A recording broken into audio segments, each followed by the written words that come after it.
What was the outcome of the Young Living versus doTERRA lawsuit? Well, we're going to cover that in today's video, so stay tuned and don't go anywhere.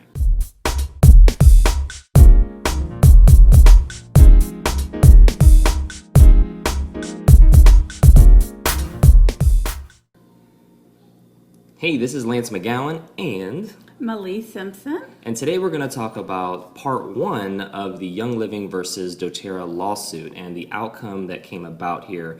And so this isn't the end-all be-all video. As we get more information, we're definitely going to give you that. And so what we're going to start with really is just the press release that doTERRA has, and I just kind of put that in a kind of PowerPoint version here in a video. And then, we also looked at the court at which the trial was taking place to show that, so I'm going to have some links in the description with that. And then we also did search for Young Living's press release on this and couldn't find it at the time of this video, but if there is more information in the future, we're definitely going to update you guys on that. So just want to give that caveat that we're just presenting one side right now, but we did look, and if there is more information in the future, we'll definitely give you the guys that. Yes, great.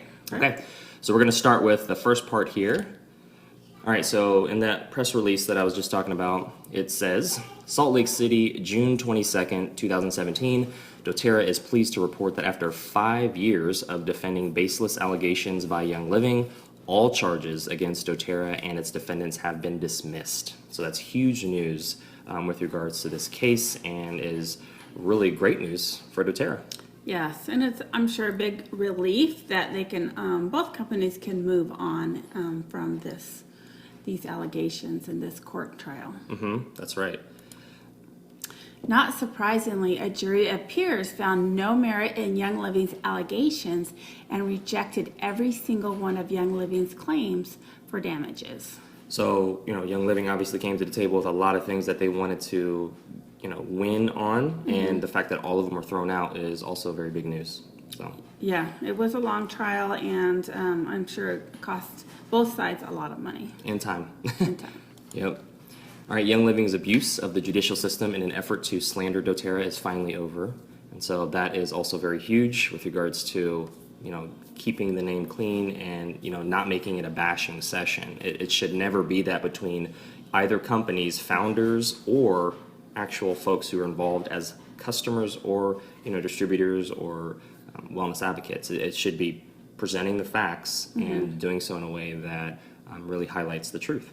Yeah, and we have to remember that, the court system, that's the people's money. So it's everyone's money that pays for the judicial system. Ah, I see. Yeah, so that's tax dollars that this was basically being used. So it's important to have closure, but at the same time, it's important to know where that money came from. Right. That's a good point. We are pleased and grateful that the official court record now reflects the true genesis story of doTERRA, one of integrity, rectitude, and hope, said David Sterling, founder, executive chairman, and CEO of doTERRA.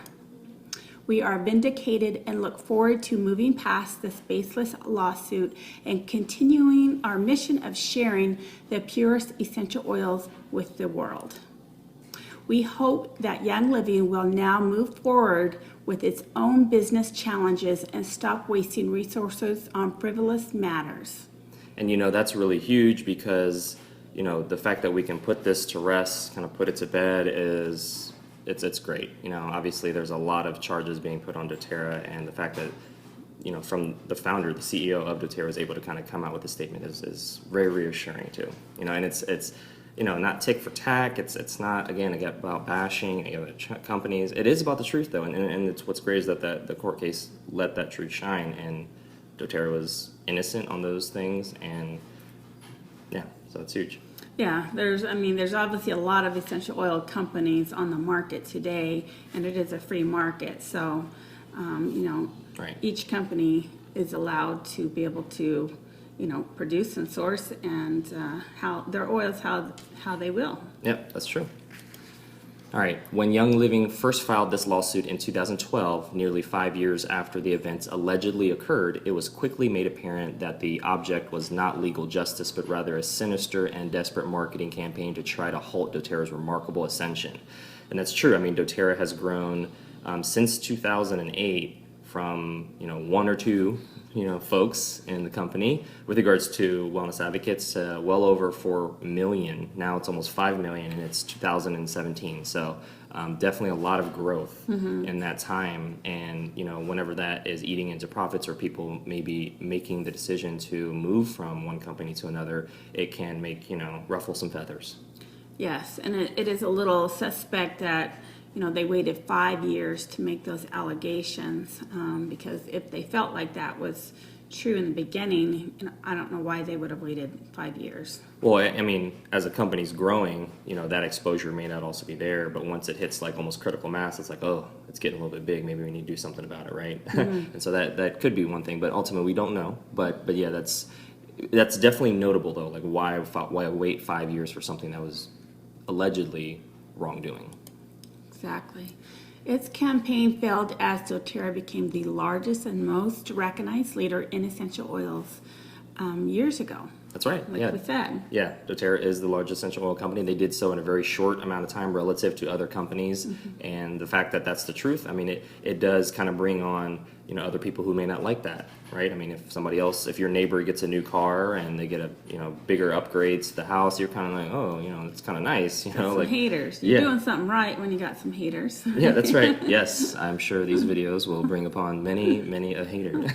So hopefully not. Hopefully people kind of look at both sides, and maybe even a third side with regards to what is available in the court system, and really just try to be objective. And regardless of if you're with doTERRA, you're with Young Living, or you're on the fence, or you're with neither, and you're on the outside looking in, you can just kind of look at things ideally objectively, and really just make a fact-based decision and go from there. I mean, but at the end of the day, yes, this press release is from doTERRA, but at the same time, it's still revealing fact-based information.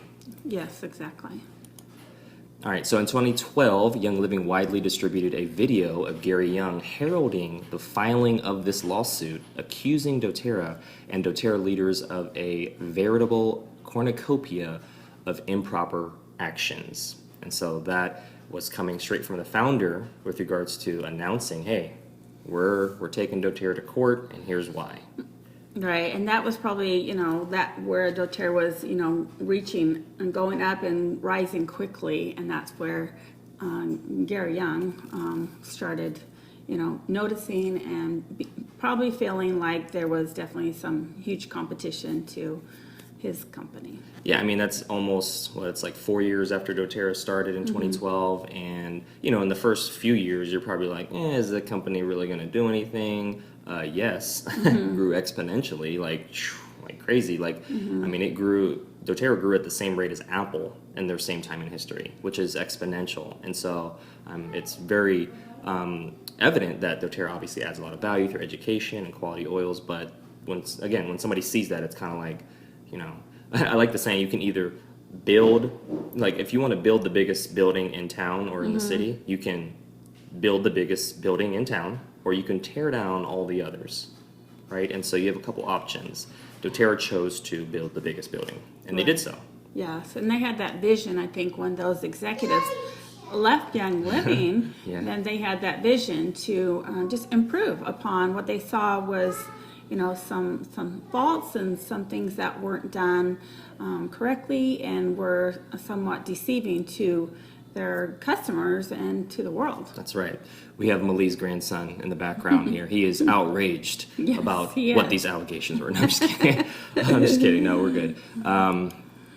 So Young Living put a link on its homepage at younglivinglegal.com, and this is a site that made all sorts of now refuted allegations. And so that was kind of like started from Gary's announcement of this, and then they actually created a website in addition to that.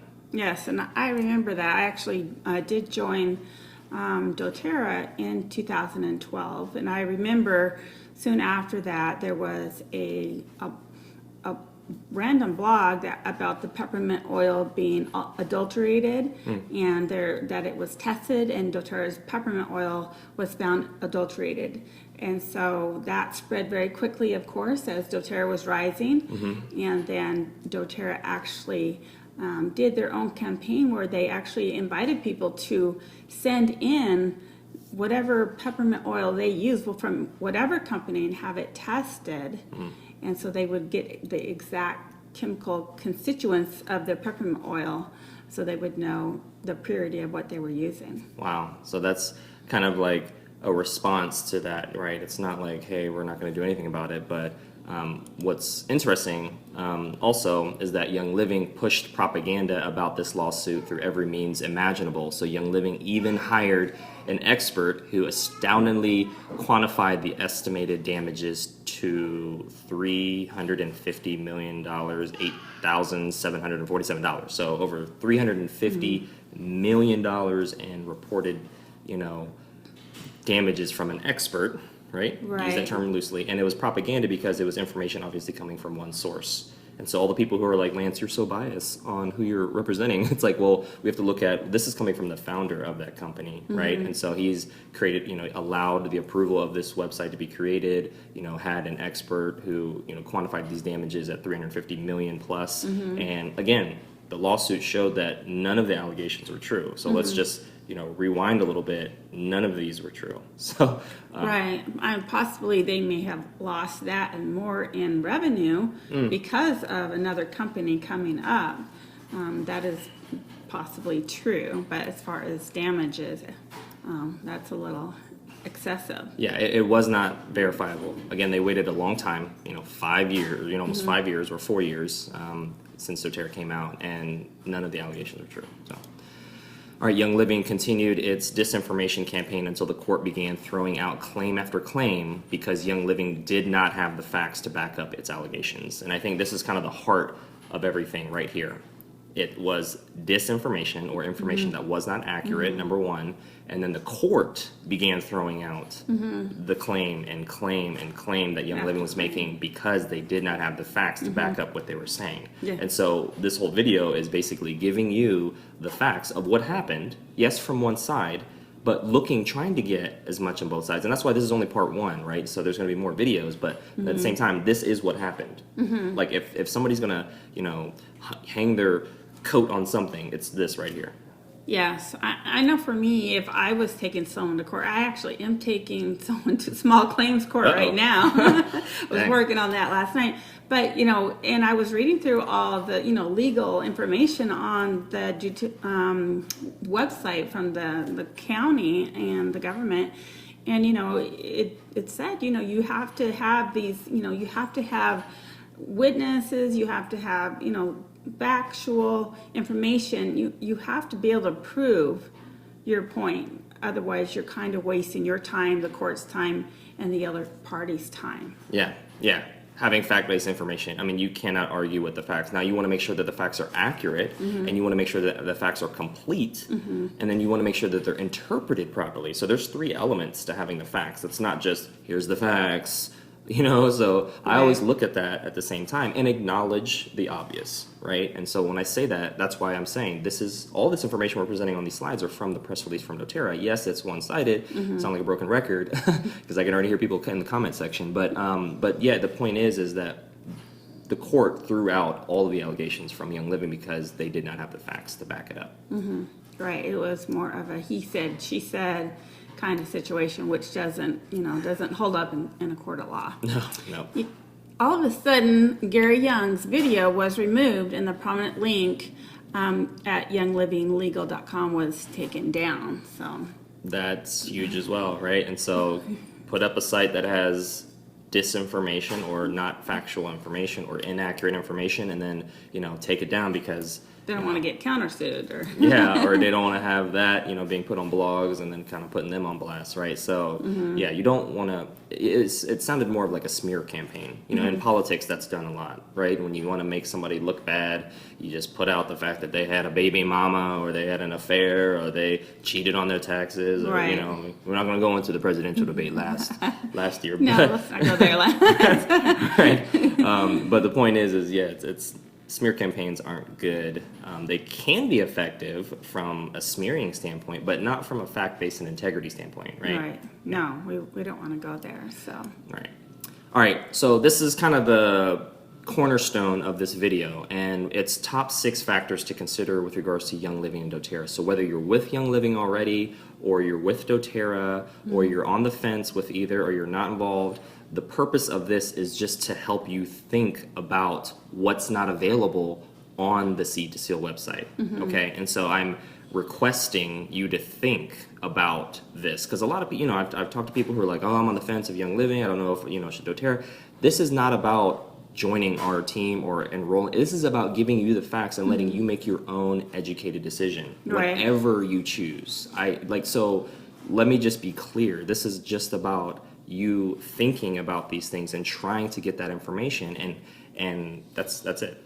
Well, and I also want to say, it's your body, what you put into your body, what you put on your body, what you promote, you need to think about that, because ultimately, it's your life, and you can pick either one you want. That's, we don't care, but we're just presenting the facts so that you have them, so that you can make an educated decision when you're picking what essential oils you're going to use on your family. Yeah, and I've had a Sam's Club membership. Malie has a Costco membership. Yes. There's stuff that Costco has that Sam's Club doesn't have, like these organic dried mangoes and all types of figs and that are awesome. They're freaking amazing, and Sam's Club doesn't even have any of that. And then at the same time, there's stuff that Sam's Club has that Costco doesn't have. I make kimchi because I'm half Korean, and they don't have cayenne pepper, at the Costco. So far, we can't find it. They used to have it, but yeah, it's not guaranteed. So. But Sam's Club does have it, and I need that. And I went to another store to get it, and it was like half the size, but the same price as Sam's Club's cayenne pepper, and I was like, oh my gosh. So the point I'm trying to make is both companies, whether you like them or not, some people don't like, Walmart and, Sam's Club, or some people are like, oh, big corporation. But anyways, the point is each company has something different to offer, and it helps different people with different things. Yeah, and they're going to have different products like that, like that story. So because I know Young Living has a lot of oils that doTERRA doesn't, and, we may talk a little bit about why or how, or we won't get into which oils, but they do have some other oils that doTERRA doesn't, so we can probably touch on that later. Yeah, in a future video. Okay, so now you're probably like, all right, Lance and Malie, get to the top 6 factors to consider. You said this was the cornerstone. Well, it is the cornerstone. Okay, so here's the first thing to consider. Corporately owned farm percent of total. With regards to Young Living, that number is a question mark. With doTERRA, it's a 0%. And so we don't know the exact percent of corporately owned farms that Young Living has. We do know for doTERRA, in fact, that it's 0%. And so this is going to be very huge. Now, I know some people are like, well, go to the Seed to Seal website. I did. This information is not available. All these 6 factors to consider are after reviewing both companies' sites, sourced to you and seedtoseal.com. Okay, so let me just make that clear. I did try to search, and it's not there. Yeah, and we'll get a little bit more into the court's transcripts of that actual information from Gary Young himself. That's going to be in part 2 of this whole video series or saga. All right, do you want to talk about the number 2 thing here? Sure. Okay. Number 2 is corporate farm volume of percent of that total. So if Young Living owns whatever percent we don't know, and they don't know, they can't verify, then what percent of in those farms do they actually source the oils from those farms and give to their customers? Yeah. So for example, if there's, just giving an example, like if there's 10 farms, and if 10% of those farms, which would be one farm, how much does that one farm produce with regards to all the oil that's being produced? Is it 1%, 5%, 10%, 50% of the oil that's produced? And so we're looking at now just degrees of which output. The focus is output, right? With doTERRA, it's 0 because they don't own any of their farms. So if Young Living has, because we know they have a lavender fields in Utah. So does 100% of their lavender come from those fields in Utah? Or is it 1%, 2%, 20%? We don't know. So it's a question mark. And some people were like, well, go to the Seed to Seal website. Yes, I did. So it lists their farms, and it kind of hints to ownership, but not clearly on a lot of things. It doesn't say corporately owned, yes. Not corporately owned, no. Or that'd be yes or whatever. But anyways, it doesn't list that clearly, and it lists the oils that come from the farms, but not, again, what percent. We're looking at volume output here. Right, and that was, one of their marketing tactics was that they do own a large amount of their farms. Yes, and I think Young Living folks that leave comments on my YouTube channel, from their comments, it makes it seem like they own 100%, and that's definitely not the case. You can clearly see that from the seedtoseal.com website that it's not 100%. We're trying to hone in on what percent. We don't know that. We'll talk about that in part 2, but before we do, we'll go to the number 3 factor to consider: partnership farm volume percent of total. And so with Young Living, we don't know.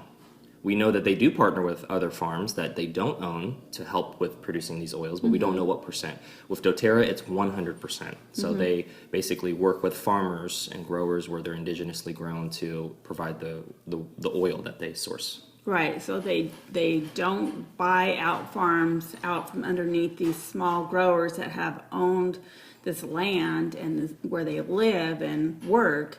They partner with them 100%. Yes, and they work with them to make sure the quality is up to par and making sure they're getting fair wages, which we'll talk about in a second here. All right. Essential oil exclusivity, what percent of total? So with Young Living, again, we have a question mark. We don't know what percent do they have exclusive, because we don't know what percent they outsource from other growers. doTERRA does have on their website 84% of their growers, they have exclusive contracts with those growers that no other essential oil company can purchase those oils from those farmers. Yeah, so because we don't know Young Living's partnership percent of those farms, we don't know of those partner farms how many of them are selling their oils to other essential oil companies. So with doTERRA, 16% is of the oils being produced is actually being sold to other companies, but they give that exposure on the front end, right on the Source to You website. Right. All right, can you verify the bottle batch number for quality? This is very important. So when you look at the bottom of a bottle, you have one right there. It's a little hard to read, and you can kind of rub it off, but there's white numbers on the bottom of every bottle. You can tell we use this a lot. This is balance. We're trying to balance the scales between the truth and the non-truth. But anyways, when you look at that, you can go to doTERRA's website, and you can actually type that number in and get a testing verification of how that batch did, not how that product did or how that oil did, but how that actual batch. So it's specific for batch, not oil. That's huge. With Young Living on the Seed to Seal website, there's nothing to compare that. So there's no apples to apples comparison. It's almost just like apples to no apples, right? Right. Yeah. You can't verify the quality of this very oil that came to your house that you purchased. You personally can't verify it by just going online. Right. That's true. Fair trade wages for all stakeholders. So with Young Living, again, we have a question mark, and we will get into this again in our part 2. And with doTERRA, it is, yes, they do have fair trade wages for everyone involved in the production, the growing, and their corporate employees, executive employees, everyone that's involved in the whole process is paid a fair trade wage. Yes, and that's really important, right? Equal pay for equal work, regardless if you're a man or a woman, regardless if you're U.S. or international, regardless if you're an employee or you're a partner person. So that's going to be really, really important, and that's one of the reasons why doTERRA was created, is to make sure that one of the founders, which we'll talk about in the next part 2 here, they wanted to join a company and start with a company that could give them that. Yeah, it's really important, and it's just amazing how much they have co-impacted with a lot of third world countries and been able to help support these very, very previously poor people that didn't have a way to have anyone to purchase these plants that that they distilled into oils. And now they have their own business where they're able to support their family, they're able to send their kids to school, and we also have been able to help build them schools and hospitals and wells in their area as well. Yeah, yep, and you can learn about that or try to find the information, what is available based on, what we show here on the source2u.com website or the seed2seal.com website. And so you can kind of verify what we've said, which I encourage you to do anyway. But also whatever's not, whatever's in question, see if you can find that. I mean, I would love to know. I mean, if I had that information, I'd be able to present it, but it's not available. So, and that's the main website where ideally it should be available, but it's not. Right. Well, that concludes today's video. Leave a comment in the section below. I'm sure you guys will anyway, on what you thought about this video. And make sure to watch part 2. It will have more information on kind of the details. We'll have actually a court, we have part of the transcript here from the trial actually that happened, and so we're going to go over about what that said. So you definitely want to make sure to watch part 2, and there will be also a part 3, so I'm kind of giving you a little sneak peek or whatever. But definitely check that out, and make sure to click the subscribe button to stay tuned for more video updates, or click one of the links in the description box below, which will have the information that we were talking about as well.